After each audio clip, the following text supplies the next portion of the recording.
Welcome back to Off the Deaton Path. I'm your host, Stan Deaton, with the Georgia Historical Society, and we welcome you to this podcast for the week of July 2nd, 2026. This episode marks the opening episode of our 10th season here on Off the Deaton Path. I very much appreciate all of you listening and all the great feedback we have received, particularly over this last season. I'm very excited about what we've got in store for you in this upcoming year. I hope you enjoy it, and I hope you'll let me hear about it. To kick off this 10th season, we are coming to you once again this week from the semi-quincentennial division here at the Georgia Historical Society, just in time to mark this very historic July 4th. My special guest this week is author and historian Michael Auslin, here to talk about his new book, very timely, on the Declaration of Independence. Michael Auslin is the Payson J. Treat Distinguished Research Fellow at the Hoover Institution at Stanford University. He received a bachelor's degree from Georgetown University's School of Foreign Service, a master's degree from the Russian and East European Institute at Indiana University Bloomington, and a PhD in history from the University of Illinois at Urbana-Champaign. Michael taught in the Department of History at Yale University from 2000 to 2007. In addition, he was also the founding director of the Project on Japan-U.S. Relations and a senior research fellow at the Macmillan Center for International and Area Studies at Yale. He has also served as a visiting researcher at the Graduate School of Law at Kobe University and as a visiting professor in the Faculty of Law at Tokyo University. He has also served as a resident scholar and director of Japanese Studies at the American Enterprise Institute in Washington, D.C. In 2017, he joined the Hoover Institution as the inaugural Payson J. Treat Distinguished Research Fellow in Contemporary Asia. Michael Auslin is the author of several books, including Asia's New Geopolitics, Essays on Reshaping the Indo-Pacific, published in 2020 by Hoover Institution Press, and The End of the Asian Century, War, Stagnation, and the Risk to the World's Most Dynamic Region, published by Yale University Press in 2017. He also writes the Potomac Packet, that's spelled P-A-T-O-W-M-A-C-K, the Potomac Packet, on Substack, an ongoing collection of articles on the history of Washington, D.C. He's been a longtime contributor to the Wall Street Journal, and his writing appears in other leading publications, including the Financial Times and Foreign Policy. He comments regularly for U.S. and foreign print and broadcast media. Michael is a fellow of the Royal Historical Society and a senior fellow at the Foreign Policy Research Institute. Among his honors are being named a distinguished visiting scholar at the Library of Congress John W. Kluge Center, a Fulbright Scholar, a Young Global Leader by the World Economic Forum, and a German Marshall Fund Marshall Memorial Fellow. His latest book, and the one he is here to talk with me about today, is entitled National Treasure: How the Declaration of Independence Made America, published by Avid Reader Press, an imprint of Simon & Schuster on May 5th of this year. It was reviewed in the Wall Street Journal on May 22nd. My conversation with Michael Auslin begins now.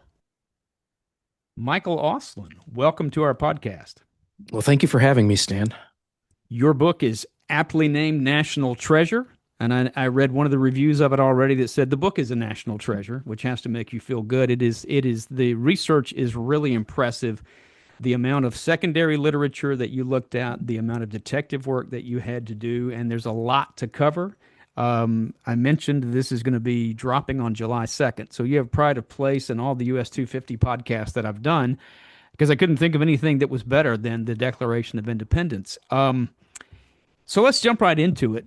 As you so eloquently put it in your book, and everybody, I think, sort of knows, there's two parts to this document. There's a laundry list of grievances with the British king, but really what makes this document so unique is that it is, as Dumas Malone said, Jefferson's great biographer, he lifted the whole thing out of the sordid nature of a political squabble and put it on the high plane of philosophy. So if you will, begin this by talking about the decision to do that. Why do you think they decided, you know what, we can't just say, here's what the guy's done to us, or here's what our problem is. It's as if they knew they were going to have to speak across the void of ages from now. So I start with that. I think the irony, of course, is that at the time, And certainly to Jefferson, it was the charges that really were the most important. He had already started writing these charges for a draft constitution for Virginia that he was toying with in the summer of 1776. And so when he got the commission, in essence, to write the draft of the Declaration for the Colonies, he basically had to take what he had been thinking about on a local level and put it up at a national level, or what was going to become a national level. But that was still to them really what was critical was this they were lawyers, right? So this had to be a legal argument that justified what they were doing, which no one had ever done before. I mean, that's part of what the uniqueness of the moment and the document and everything that's going into this at the time. So the parts that that we focus on today, ironically, that wasn't really that important to them. They, to Jefferson, he was such a polymath, right? He was so steeped in Enlightenment thought and intellectual thought that I'm not saying that the statements we hold these truths to be self-evident or ultimately as after editing that's what these became. I'm not saying that those weren't important to Jefferson, but the truth is they truly were introductory. They were logical in a sense for him. I think in many ways, to be quite honest, in some ways justifying to himself the way that you're going to structure the rest of this. Because again, to everyone, and certainly when you look at how the British reacted, it was all about the charges. Congress, of course, takes out some of the charges because they think they're not ready for them or they're inappropriate, right? So even Congress is focusing on the charges. And the British, when they finally get this thing and respond to it, they go point by point through the charges and they ignore completely the preamble and the things that we care about. So in many ways, the document as they saw it at the time, it really was this administrative task that had to be done. And yet when you give the pen to someone like Jefferson, he's going to bring it to a different level, but without losing the connection to the real reasons why they were doing what they were doing. I think that's what's so unique about it. It is this combination of the most incredible, sublime, as my colleague Andrew Roberts calls it, sublime philosophy, and the most hard-hearted, and what Andrew calls the most extreme hyperbolic realities of the charges. And there's really probably no other document in history that's like that. Mm-hmm. Take us through, if you will, the difference in the dates. One of the things I know that you have encountered, I certainly have, is what happened on July 2nd, what happened on July 4th, and then what happened on August 2nd. Because as you point out many times in your book, our national culture, popular culture, particularly the way it's been portrayed, people, think that the Liberty Bell was wrong and they all walked up one by one. And so, as we see in 1776, it's stormy outside.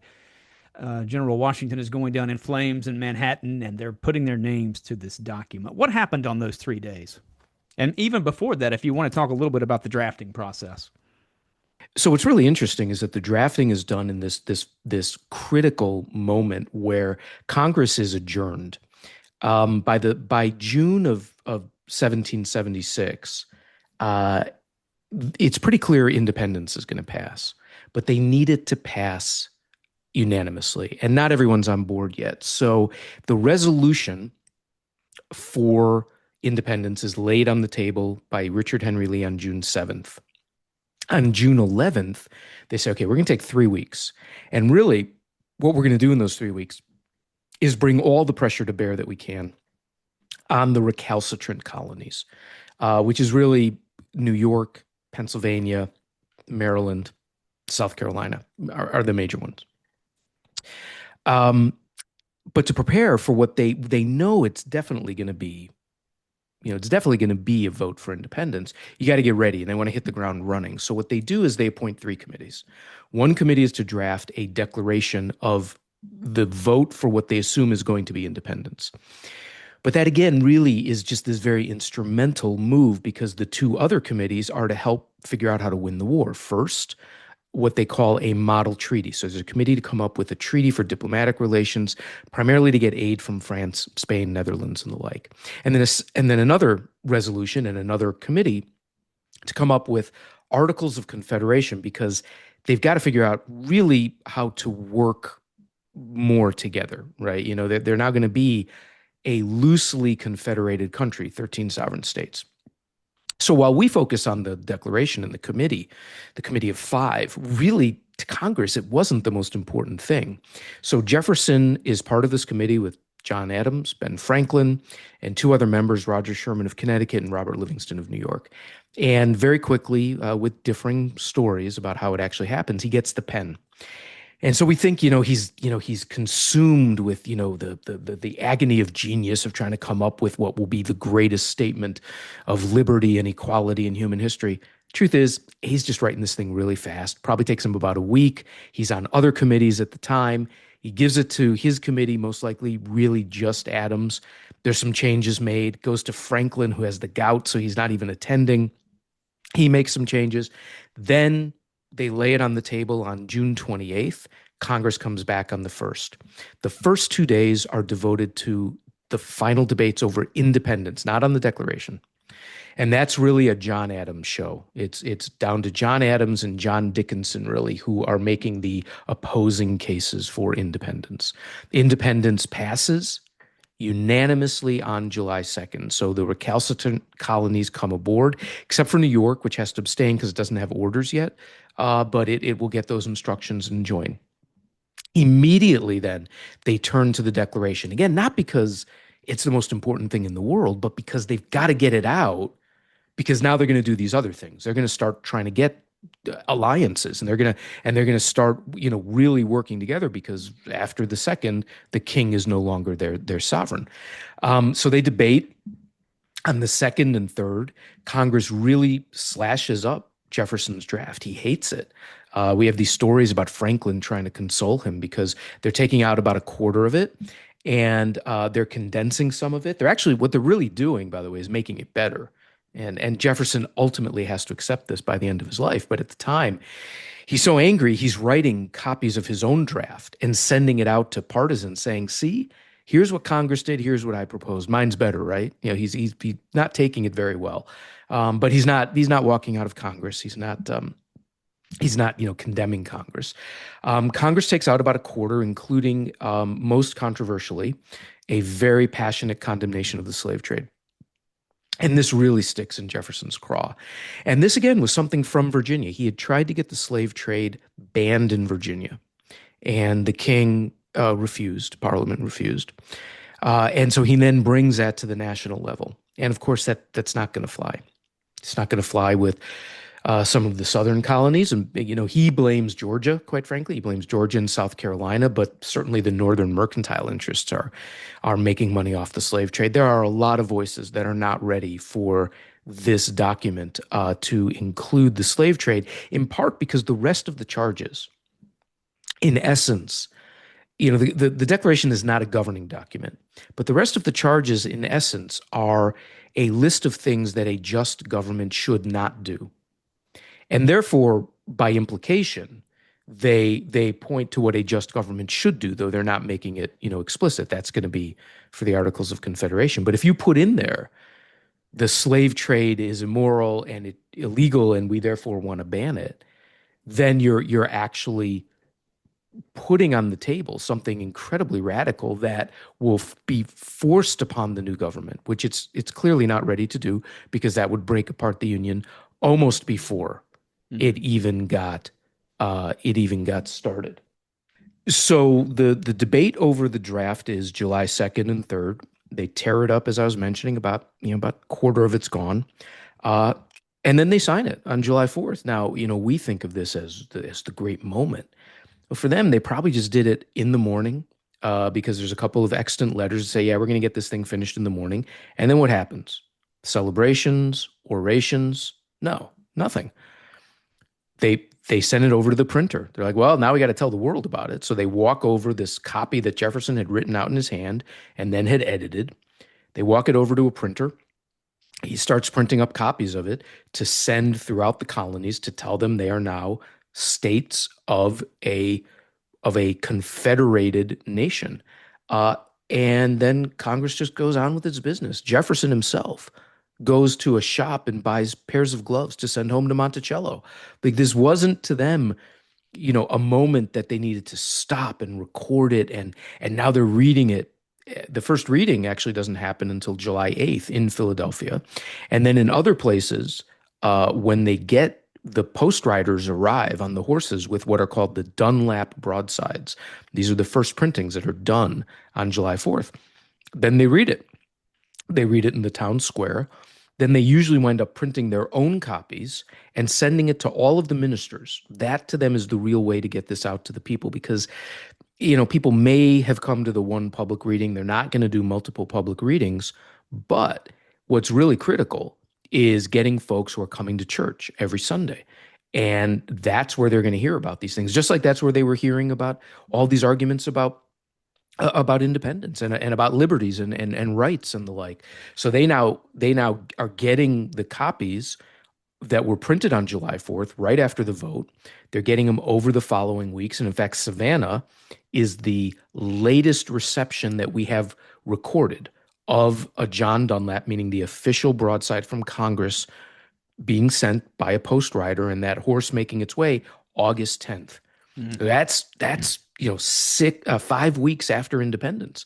Mm. And the good people of Savannah, unless there's something else we just haven't uncovered, didn't know that they were people of a new nation. So, but then, as I said, it's going into the churches because that's where farmers are in the churches on Sunday. That's where people are going to learn about it. So it's this fascinating process of drafting, of debating, of editing, of printing and disseminating. And all of those things really had to work together to let Americans and ultimately the world know that we were now free and independent, as the document states. And you make it clear that most of them didn't sign on July 4th. John Hancock did, and then of course many of them signed later in August. But it really the point is here it's anticlimactic. Exactly. So when you go to the National Archives and you see the official, what we call engrossed parchment, engrossed just means written in a big hand, parchment that's signed, which unfortunately, of course, today is almost illegible. They didn't even think about making that parchment for weeks after independence. They were so busy with the other things.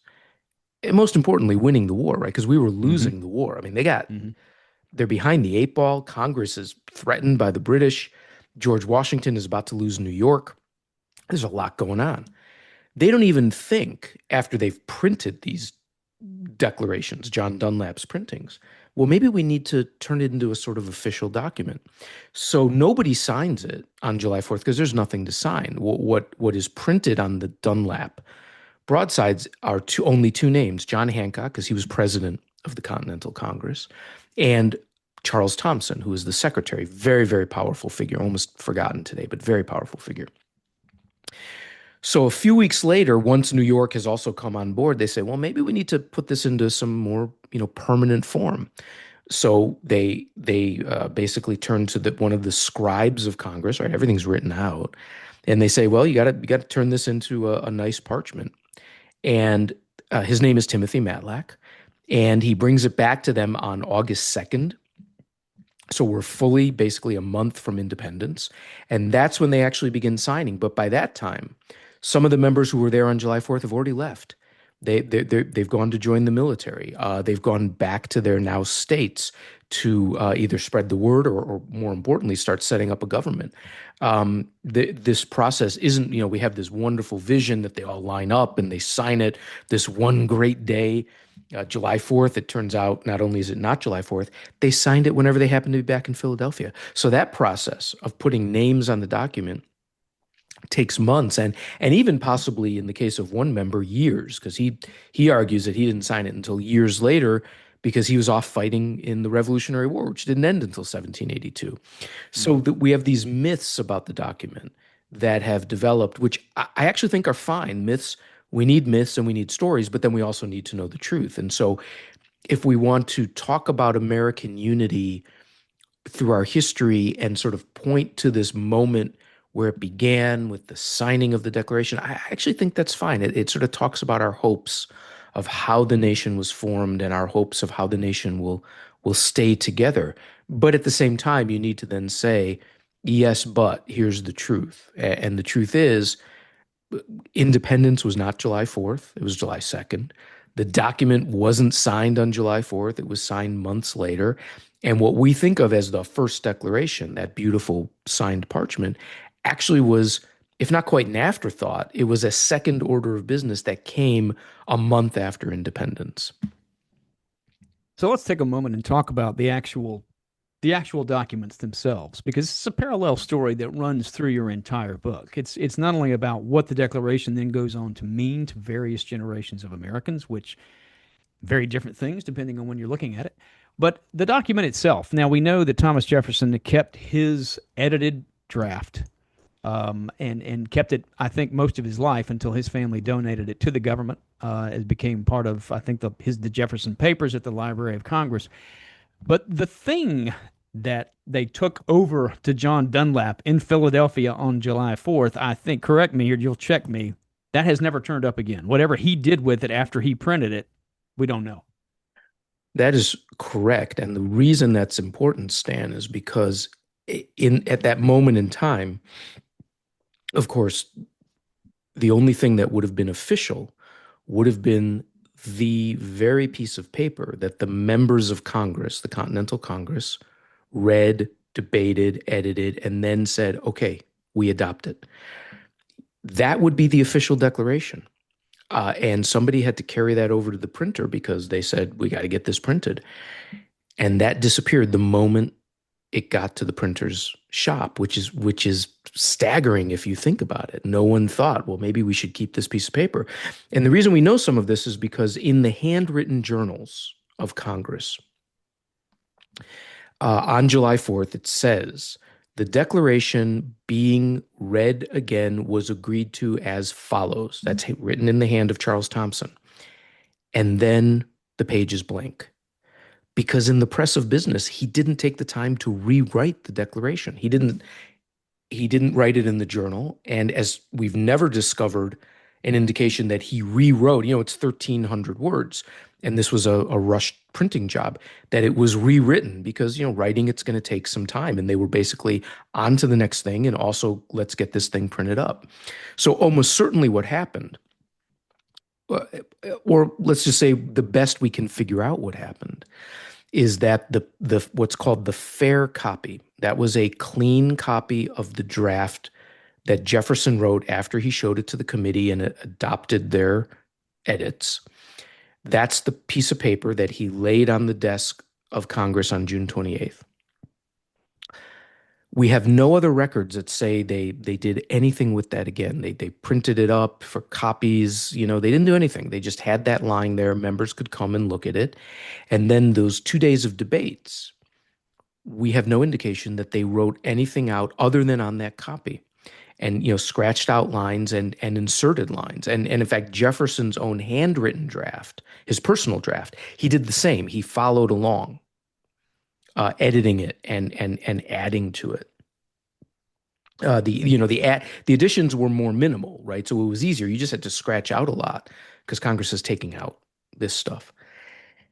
That piece of paper, which by that point must have been a little hard to read and decipher, but the members of Congress, we have no other indication that anything else was written out. They said, okay, this is it. This is good. And we assume it was a unanimous vote again by colony because that's how they voted. Mm-hmm. And then that thing was picked up, taken to the printer. Most likely what happens is they cut it up into strips and they give it to different typesetters, compositors, because that's the quickest way to do it. One guy doing it would take, all day. This way you can get it done in whatever, half the time or less, and then start printing it up. But no one, not Jefferson, not the printer, not anyone thought, well, we better save these strips because this is really the thing that Congress has adopted. It just disappeared. So at that blank piece of paper in the journal where it says the declaration was agreed to, the next day they glued in one of these printings. Mm. That became their own official record. They didn't even have their Mhm. own official record. So, we have to assume, of course, it was, if not 100% faithful to what they had adopted, it was at least nothing glaring, nothing wrong with it. But the truth is, we actually just don't know. We Mhm. don't know what the final piece of paper was that they adopted. And of course, because they were going on to so many other things, it's actually not clear how many of them read the printing that came back. That's suddenly sent throughout the colonies. That becomes the official record. And again, we have to assume it's very, very faithful, but we really don't know. So, for example, Mhm. what's capitalized, what's not. We in some of the printings there are certain things left out. Was it supposed to be left out? We don't really know. It's still Mhm. today we just we capture every millisecond of debate over important documents. And back then they just didn't think to do it. So we have these huge gaps, and it's just sort of fascinating. We don't even know who carried it over to the printer. We don't know who was at the printer proof checking it. We know somebody did because there was one copy that's different from the others. They made some mistakes and somebody caught them. Mm. But did he catch all of them, or did he catch did he insert his own? We have no clue. And we don't know who did it. We assume it was Thomas Jefferson just because he would have been most familiar with the document, but he leaves no record. And the printer leaves no record. Mhm. And so we have gone on faith, and probably, well-placed faith, but nonetheless, we've gone on faith for 250 years that the Declaration of Independence is what John Dunlap printed.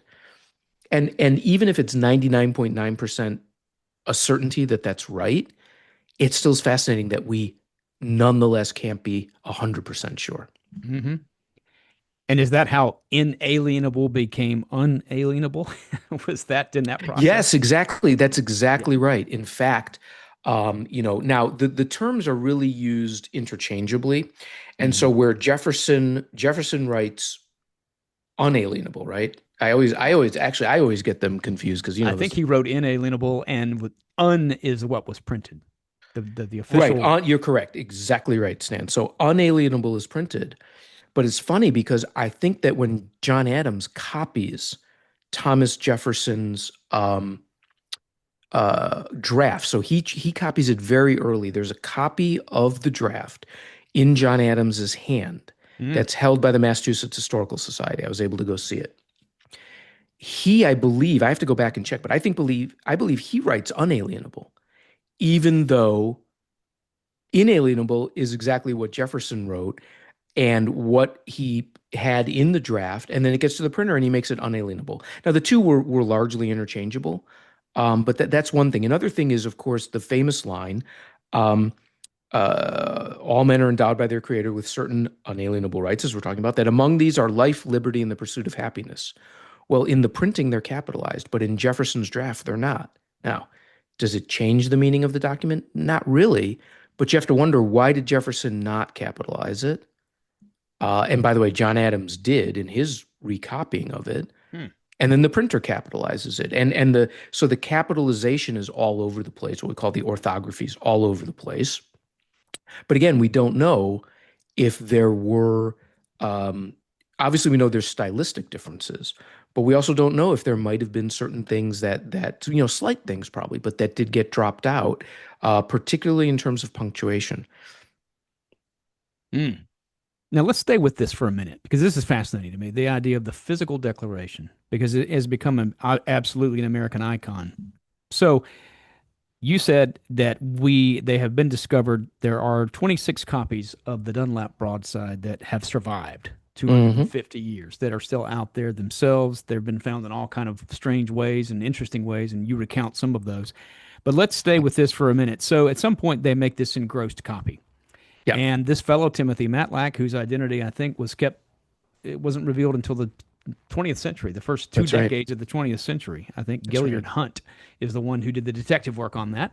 Um, and so the thing that people go and see and have ever since the beginning when they could go and see it, the thing that you see in the National Archives, um, I had always assumed that the reason those signatures, for instance, had you can't see them anymore is just the passage of time. But as you detail in your book, it was efforts, I think, to reproduce this thing before they could scan it, before they could photograph it, before they could photocopy it. A fellow named William Stone was allowed to make a copy of this, and he basically ruined it, I think. Well, I So, wouldn't blame him entirely, but mm, definitely the evidence leads us to say that unfortunately, the attempts to preserve an image of it helped mhm, further damage the original. So what happens is the Declaration's really forgotten for decades after mhm. 1776, 1777. It's not, I mean, when I say forgotten, it's not, people, of course, know we have a declaration, but it's it's not really important anymore. It did its job. It told the world, it told Americans that we're free and independent. Now you got to focus on other things, winning the war, Articles of Confederation, ultimately, of course, and critically, the Constitution, the debates over the Constitution, Federalist Papers, Bill of Rights, all of these things. The Declaration's really not central to almost any of that, though I believe its spirit is central, but people are not referencing it. On Independence Day, they're talking about independence, but they're not really actually talking about the Declaration until the War of 1812. When the British burn Washington and the Declaration is nearly miraculously saved, by the skin of its teeth, when that story gets out, suddenly people are fascinated. And most of them, of course, didn't even know there was an engrossed parchment declaration. And when I say most of them, I mean like 99% of Americans, because it was a paper of state kept by Congress, rolled up, shown to those who had the clout to, ask for it to be shown. Uh, but the vast majority of Americans didn't know that this document with the signatures existed. Then they hear it's been saved. Now they want to see it. So there's a couple of calligraphers and sort of artists who have an idea in the first few years after the War of 1812 that, well, we can make some money and we can popularize this. And so they make what are really artistic reproductions. They're called facsimiles, but they're not. They are artistic reproductions, but the one thing that they did do very well and very carefully was recreate the signatures. And we think it's likely because both of them leave notes that they were shown the original. They were given access to the original in order to, because no American's ever seen these signatures. I mean, today we're so familiar with them. The John Hancock signature. No one had ever seen these signatures. I mean, they'd seen John Hancock because he'd signed a lot of pieces of paper, but I'm just talking about all of them together. Mhm. So they probably did what's called a wet process. And a wet process is you moisten some absorbent paper, you press it on an original, it lifts up some of the ink, and then you transfer that to either a copper plate or another medium where you then engrave it. And then from that you do your printings. They also did it later with lithography on stone. Um, it's almost it's very, very likely that they did this. They don't tell us that they did it, but there's certainly evidence that they did so. Because of the exactness of the signatures, very hard to trace them so exactly. And that certainly would have worn them away. Now, the signatures being at the bottom of the document were also worn away every time the document was unrolled and rolled. It was one thing for Timothy Matlack to engross it, inscribe it with one firm style of handwriting. But now you have 56 men signing it at different times with different levels of pressure, possibly different inks, possibly different quills, so that the signatures from the beginning were at risk. When you ask someone to engross it, they're going to do a very careful job because the idea is it's going to last. But the signatures, some of them just came on and scribbled their name on it. They weren't thinking about this. And then there's another problem. We're talking now physical properties, which is that parchment does not absorb ink like paper. Ink more sits on the top of parchment. And Mm. so it's much easier to flake off. If they had been signing paper, the paper would have absorbed it. And the signatures probably would have lasted much longer if they'd just done one really nice, let's say cotton weave fiber paper. But they're doing parchment. And so almost immediately the signatures begin to flake off, especially when the thing's being rolled up, carried around. The heat, humidity, cold are all affecting it because this is parchment, it's animal skin. Nobody really knows that at the time. So by the time you get to the 18 teens, the late 18 teens, when these calligraphers are coming to say, well, we want to copy the signatures, they're already at risk and they make it further. Then comes William Stone. Uh, by 1820, so they're the 44th year after independence, John Quincy Adams is Secretary of State, and he realizes this document's going to disappear. It's just already only 45 years later in such bad shape because it hadn't been treated very well. Again, they don't know how to treat it. This is certainly not like what we do today. So he thinks, well, the best thing we can do is get an exact image. And of course, there's no photography yet, but you can do, once again, this wet process. So he turns to an engraver named, and a calligrapher, an engraver named William Stone. And as you point out, it's almost certain that he does the wet process to the entire document. Now, I don't think it completely ruined it because, one shot wouldn't have completely ruined it. But again, you're lifting off ink from what is already a damaged document. That's why Adams says it. And then it takes him 3 years. He transfers that to a copper plate and 3 years painstakingly engraves it. You can see that plate today at the National Archives. They've refurbished it. It is in beautiful shape. It's fascinating to see it. Of course, it's a mirror image. And then right next to it is one of the original pressings from that plate on parchment. It's called, a stone engraving printing that was donated by David Rubenstein, who owns 10 of them, I believe. And so you can see the plate and the pressing right next to each other. So whenever anyone today, and since basically 1820, has looked at an image of the Declaration that's the handwritten image, the calligraphy, what we call the engrossed copy, what they're really seeing is an image taken from the stone engraving, because everything from that moment when they were doing a faithful recreation was from the stone engraving. They weren't ever doing it from the original again. Mm-hmm. So on the one hand, John Quincy Adams is right. Without this, we won't be able to see the document. We won't see the words. And today, of course, they're almost all entirely gone. But again, the very fact of how they did it helped further damage the document. It's a terrible irony, but thanks to the foresight of John Quincy Adams and the incredible skill of William Stone, we now have endless, beautiful copies of the Declaration that we can put up on our walls and we can frame and we can look at it the way that only those who signed it on that day could have looked at it at the time. Mm-hmm. I was going to say, so all those facsimiles that you've seen from the gift shop at Independence Hall, what you're really seeing is William Stone's work. Absolutely, absolutely. Like. Yeah. And again, it took a while. It's also very interesting, through the 19th century, people continued to make really innovative artistic reproductions of the Declaration. And I have some of the images in the book that show, one, for example, it's the text of the Declaration, but written out in such a way that it forms a face of George Washington, because they're writing it, varying the thickness, and then basically turning it into a portrait of George Washington, which is fabulous.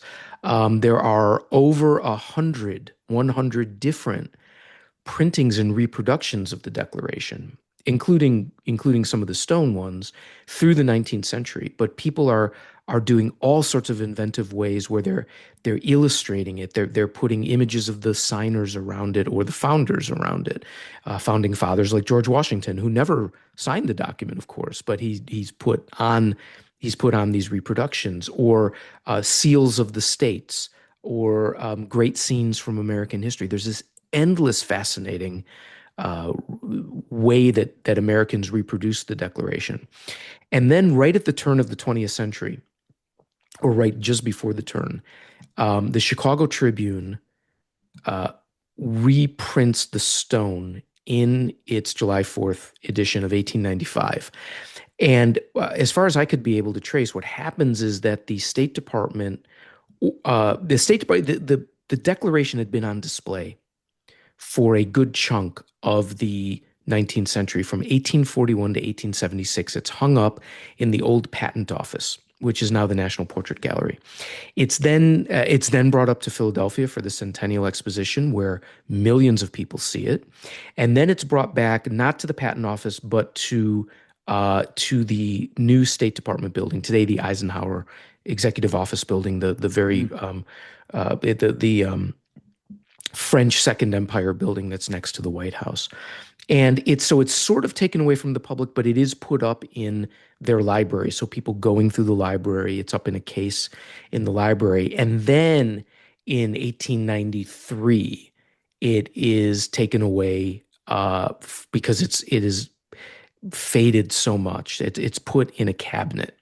But before they do that, or at the same time they do that, because no one's going to be able to see it anymore, they run off a few more stone copies to give to historical societies and other groups. The State Department does this. They own the copper plate, and they run off some more copies, sort of as a consolation prize. Nobody can see the original, but you'll be able to see these good copies.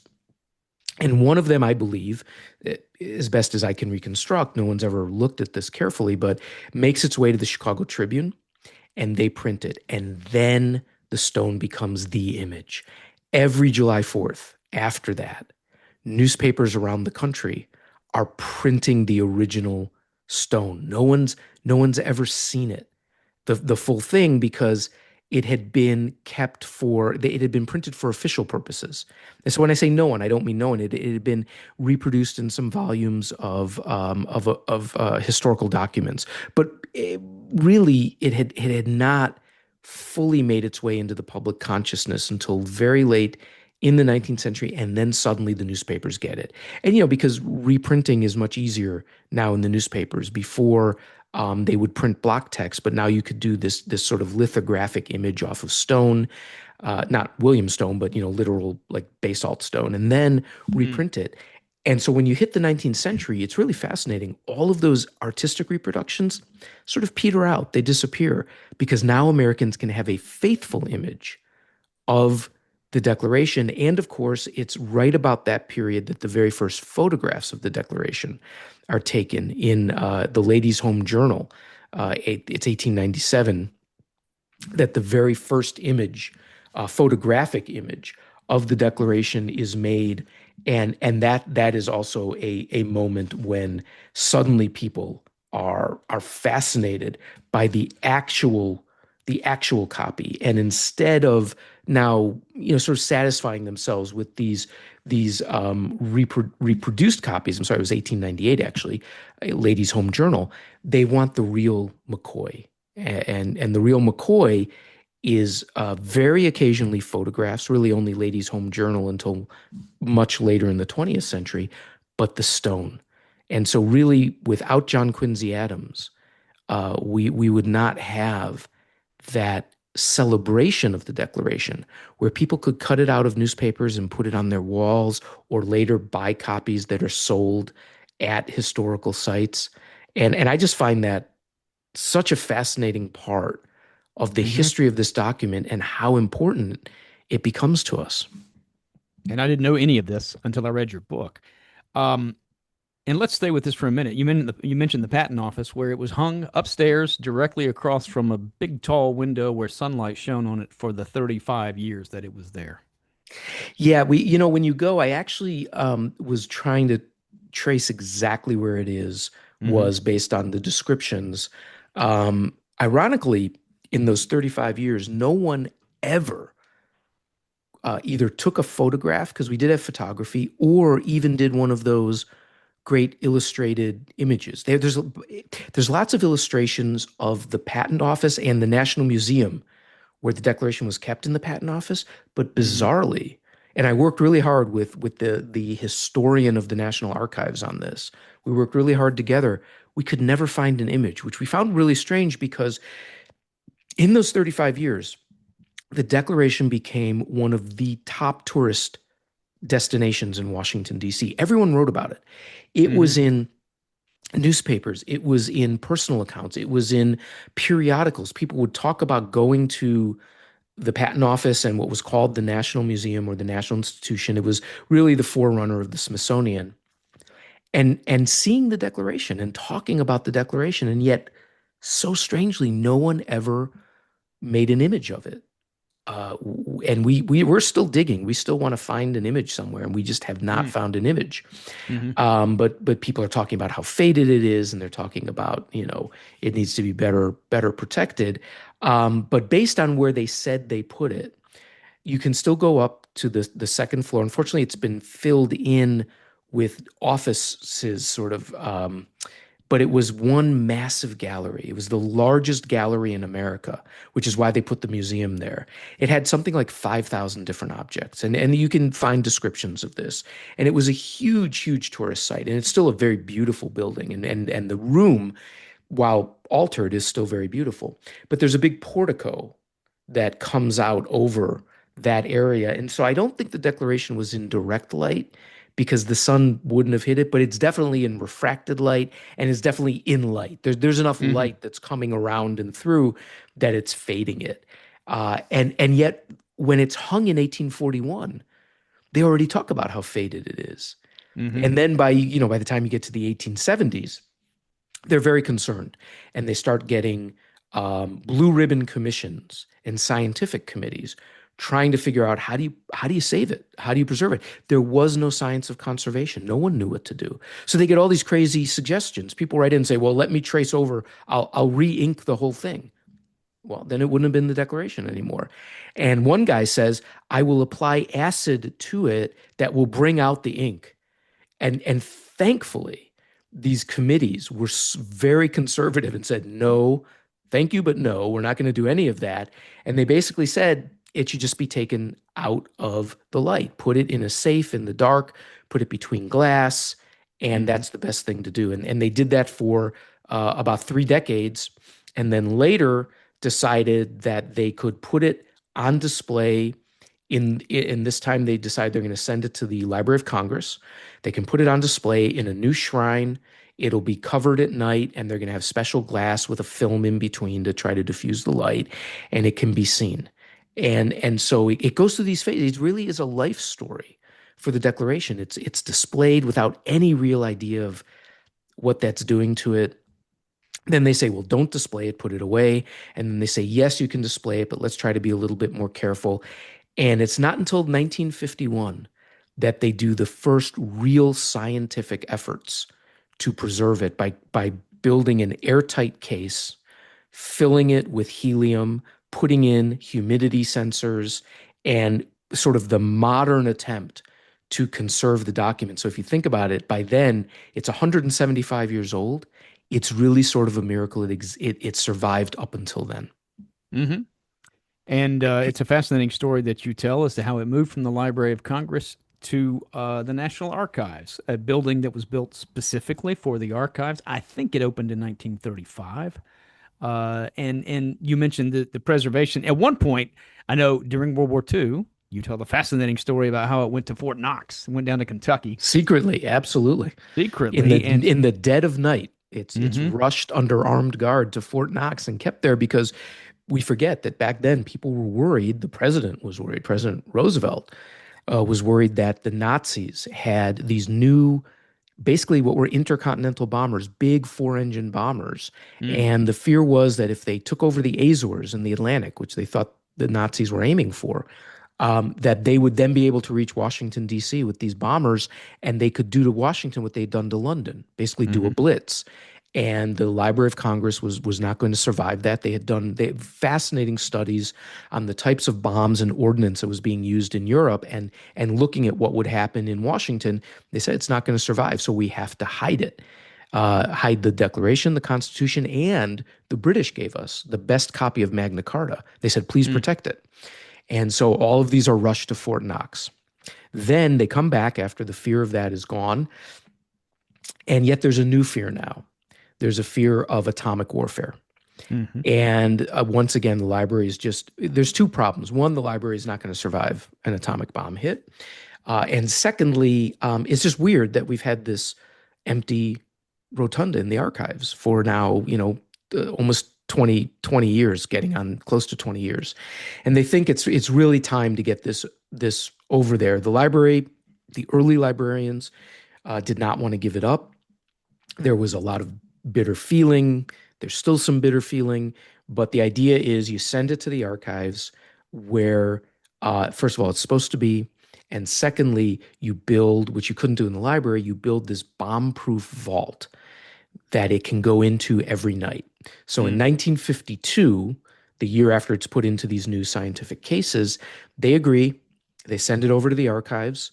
It's enshrined in this beautiful, beautiful shrine that since has been remodeled. So it's not the same way it was. And there's a picture in the book of the old shrine. Older folks may remember what it looked like. It was up on the wall with these, yeah, me too, these open doors. I One of loved them. it. Yeah. It's how I opened the book, with Yeah. talking about that. Yep. It looked like the Ten Commandments. It was overwhelmingly powerful, but the truth is, it was a little hard to see. And more importantly, for the Declaration, it was bad to be hung vertically, and it had been for a very long time.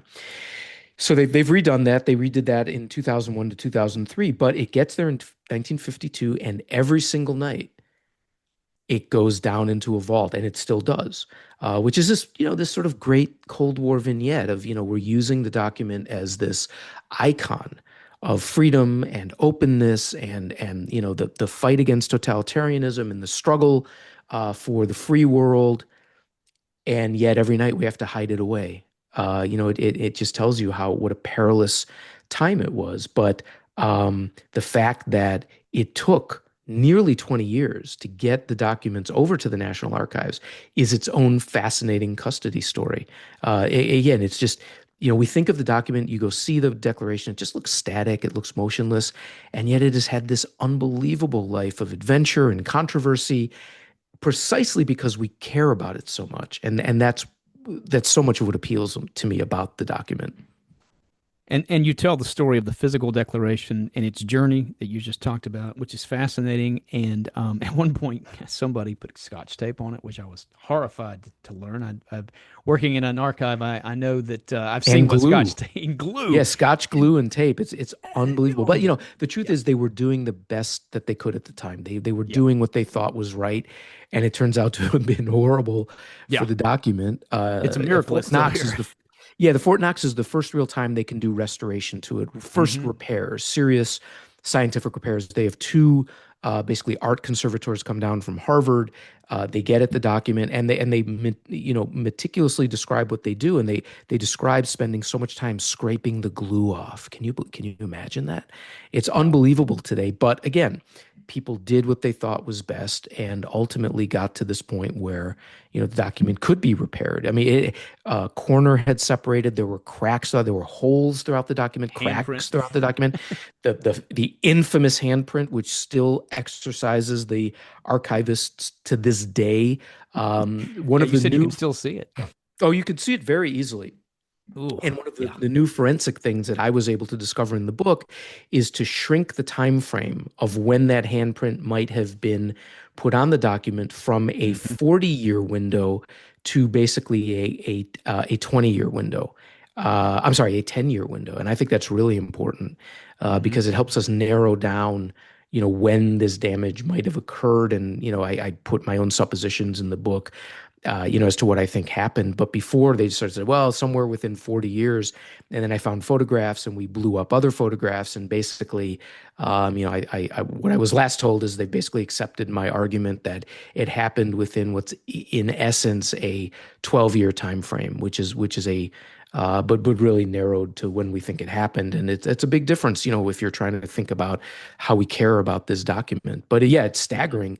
If you think about it, it went through 140 plus years, almost 150 years, where again, we talked about the damage to it and the fading and the like. But after 150 years in the 20th century, when we think we're so sophisticated, we slammed it with a handprint. That's like a really glaring handprint on the most important document, quite honestly, in world history. Until we find the Ark of the Covenant, this is the most important document in world history.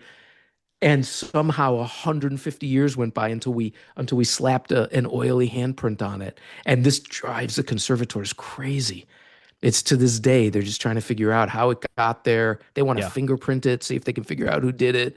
I'm serious. I mean, that's not a Yeah, joke. no, They really they want to.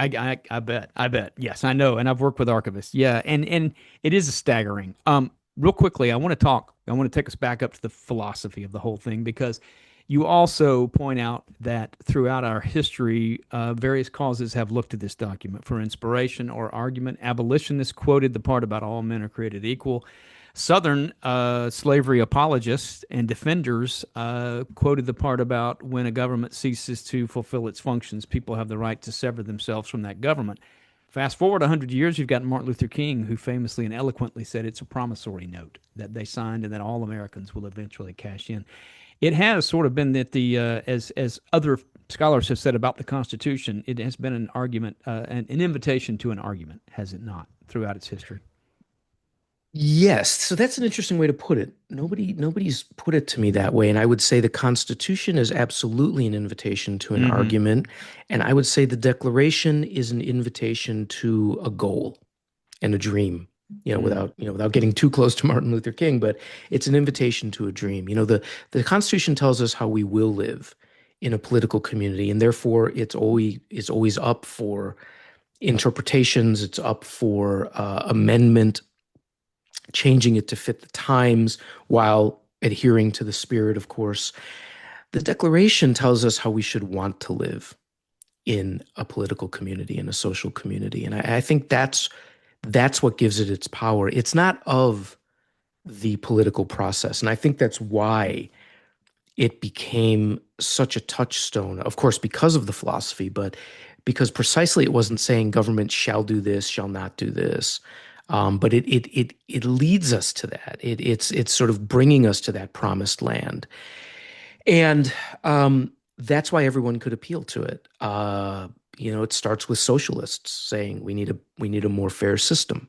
Again, these are pre-Soviets. These are the early socialists, the Mm-hmm. utopian socialists of the 1820s, and then it's the suffragettes, the suffragists. Elizabeth Cady Stanton and Susan B. Anthony, and of course it's abolitionists, black and white. David Walker, William Lloyd Garrison, of course, Frederick Douglass, and then above all, it's Abraham Lincoln. Um, and yet, as you're right to point out, the Confederates also appealed to it with the consent of the governed clause, and they're not wrong to do so. Up until the Civil War, until Lincoln recasts it as an eternal claim on equality, almost all Americans would have said, yes, the most important part of the Declaration is the consent of the governed. That's exactly the justification for why in 76 we split from Britain. And that is what is latched onto. And again, by that point in time, or at that point in time, not incorrectly, by Jefferson Davis, Alexander Stephens, and others. Now, obviously, it's to defend an immoral system, and a system that Thomas Jefferson hoped would disappear, George Washington hoped would disappear. We're in a very different time when you get large scale cotton plantation industrial slavery versus the tidewater tobacco indigo rice slavery of the 18th century. They're very different socioeconomic systems. And even northern newspapers are acknowledging the South's consent of the governed claim up until the Civil War. Their point, as Lincoln's point is, of course, Lincoln's point is that you cannot secede. He makes that the ultimate argument about union over state sovereignty. And of course, the Southern states are talking about what we might call reductionist or radical state sovereignty.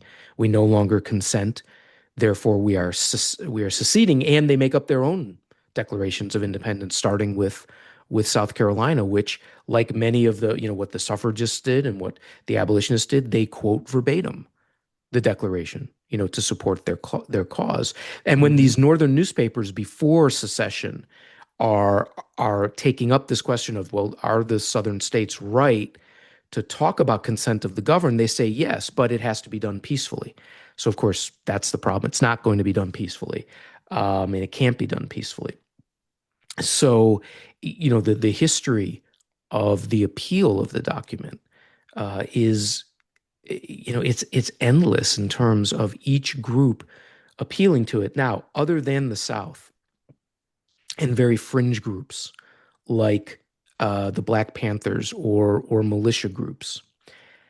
I believe that the great power of the Declaration is that it is our unity statement above all, and that's what attracted groups to it. It's what attracted the abolitionists. It's what attracted the suffragists. What attracted temperance movement people, and socialists, and of course immigrant communities that come here wanting to become American. Is that all of those groups wanted to be fully American. They didn't want to be separate. They didn't want enclaves. They didn't want special treatment. They wanted to be treated like everyone else. And it was always to the Declaration that they appealed, right? Because when the Constitution didn't give them the rights, either as women, as blacks, as immigrants, you could appeal to the Declaration. So I see it as our great statement of unity. Yes, it failed in the Civil War. Of course it did, tragically. But its power was as a document that gave this vision of life that all groups in America wanted to be part of. Again, aside from the secessionists, wanted to be part of. And of course, and then after the Civil War, the South has to come to a new reckoning with the Declaration. The consent of the governed claim has been defeated, tragically, in the view of the South, right? You have to come to a new understanding. And ironically, in some ways, the Declaration itself is used to create that new understanding at the Centennial Fair, where it's a reunited America. And Rutherford Hayes, who's soon going to be president, I think it's his run for governor. I have it in the book. I just have to go back and look at it. States that this is a document that creates patriotism. No one had really described it that way before. Yes, they described it in terms of equality. They described it in terms of liberty. They described it in terms of consent of the governed. I would argue that they were describing it indirectly in terms of unity. With George Washington and Daniel Webster's speeches all about unity. No one had really said, though, this is a document that creates patriotism. I mean, it might have been implied, but at least, the first or one of the first truly notable claims on that is post-Civil War. And that is something the South is then able, painfully to accept post-Reconstruction, because Reconstruction ends right before the Centennial. It's a new or right around Centennial, right? It's a new era of trying to figure out how you knit the country back together. But again, I think that's the strength, is that it is ultimately a unity document. And that's, again, why I think the edit was made in the first line of Jefferson's draft to change it from when in the course of human events it becomes necessary for a people to dissolve the political bands that have, connected them to another. It's changed to one people. That's a unity claim in 1776 for very different colonies and, quite frankly, very different types of people in the colonies. It's why the founders pledged to each other their lives, their fortunes, and their sacred honor. They don't pledge it to the new nation, which would have been very natural. They pledge it to each other.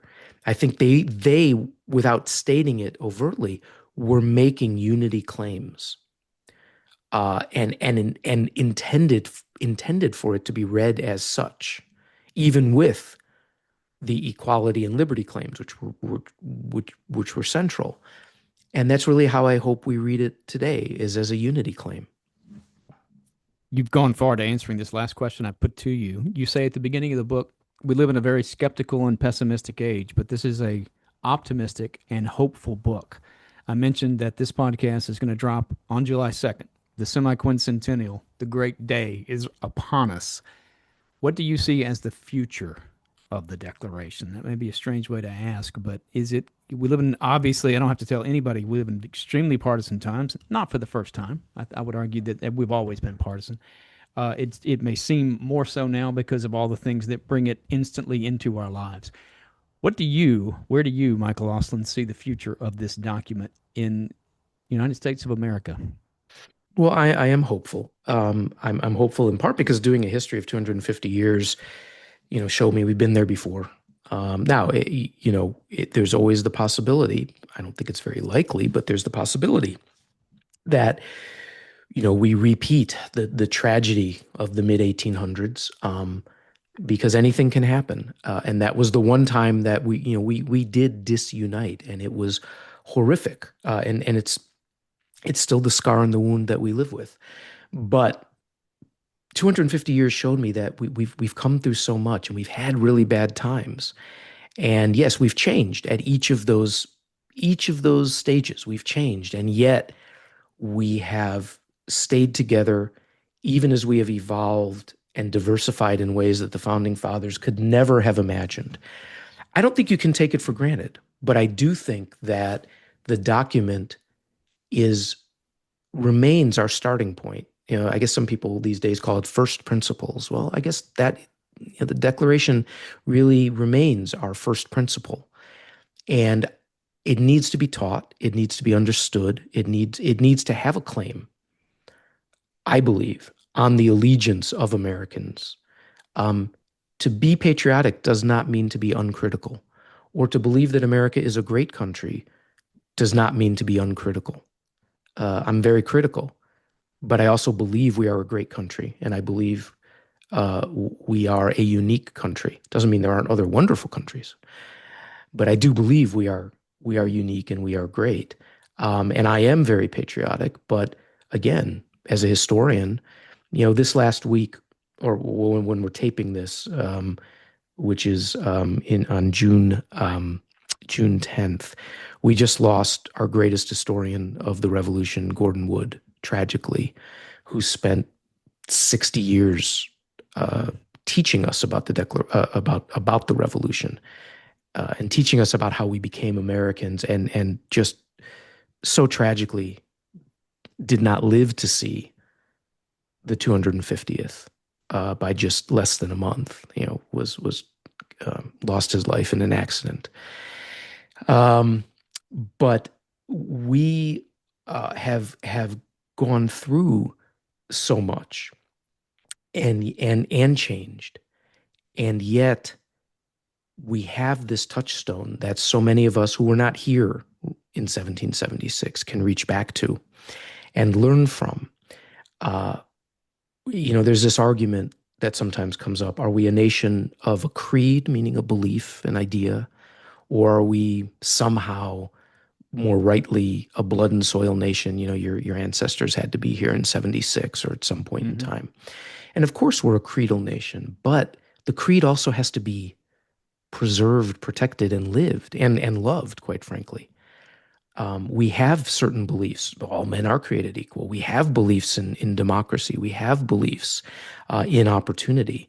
We have beliefs critical to the survival of this nation, that religion needs to be taken out of the public square. It is a private belief that needs to be protected. This was Thomas Jefferson's whole point on religious freedom. But it needs to be out of the public square in a way that it couldn't be, unfortunately, in Europe, and caused endless problems in Europe.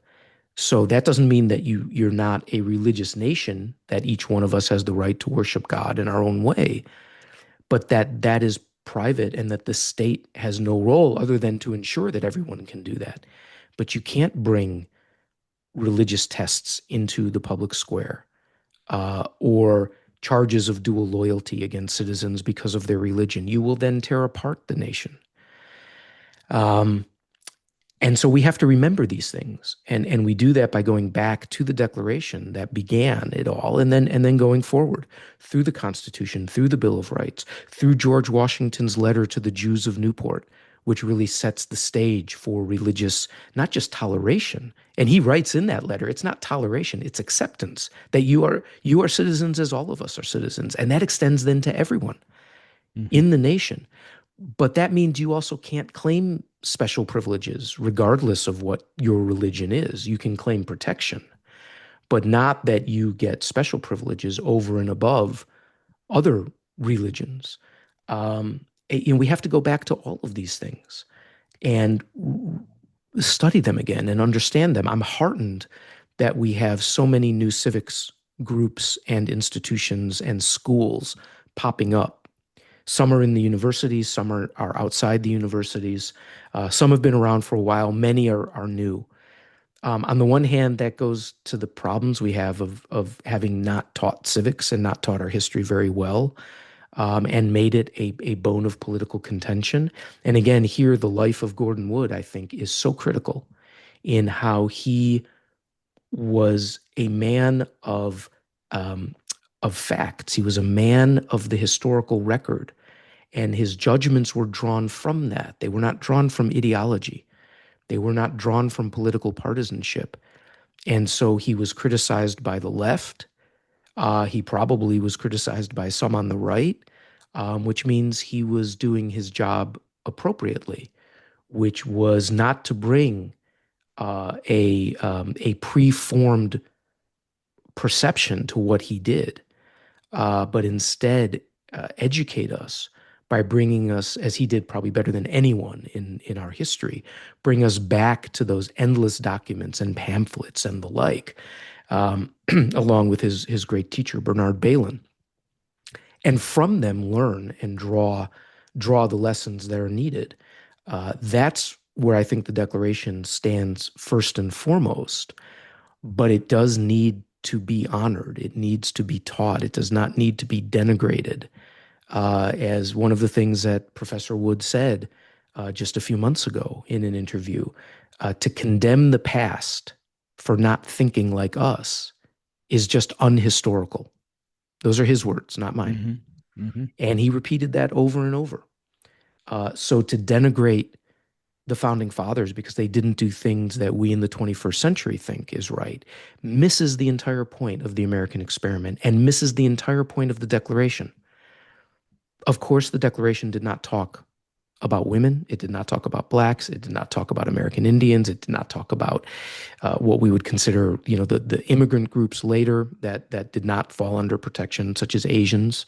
But its greatness, the greatness of Jefferson's philosophy and the greatness of those who understood what he was getting at, I believe, is that it could then expand through time to all of those people. It could become the promissory note that Martin Luther King talked about.